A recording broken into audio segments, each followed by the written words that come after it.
We often focus on communicating with those outside of the church, but it's also important to take a look at how you communicate with those within your congregation, specifically church staff and volunteers.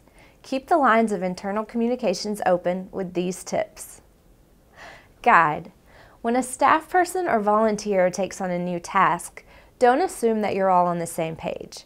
Consider the following. What is the ultimate goal? What is the best way to accomplish this goal?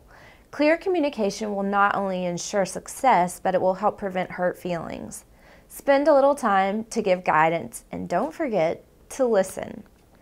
We know that communication is not a one-way street, but sometimes it's easy to forget that listening is just as vital as interacting. Heed advice from staff and volunteers. They might be well-versed and experienced in the best ways to accomplish certain tasks more efficiently. Listening goes a long way in making people feel appreciated.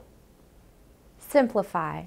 What is the best way to communicate? Meetings, email, phone, text messaging, social media?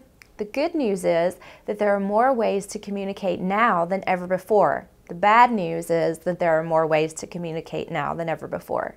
Don't assume that just because social media works best for you, that it's the preferred option for everyone. Take a poll.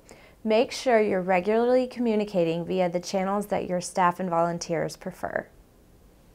Plan. We all lead busy lives. Make internal communications easy for everyone by planning ahead. Of course, there will be some tasks that spring up at the last minute, but for the most part, a calendar with clear assignments can keep things operating smoothly. Consider giving your staff and volunteers a United Methodist program calendar in their favorite format. Review. Quarterly, biannually, or even annually, meet with your team to review the status of your internal communication strategy. Consider surveying the group and then hosting a discussion. When did a lack of communication prevent you from accomplishing a goal? What's an example of when things went the right way? In which ways could internal communications improve? These are just a few questions to get your group discussion started. Don't be accusatory. Use encouraging language that promotes an open and honest conversation. For more church-related communications tips, go to umcom.org and hang out with us on Facebook and Twitter.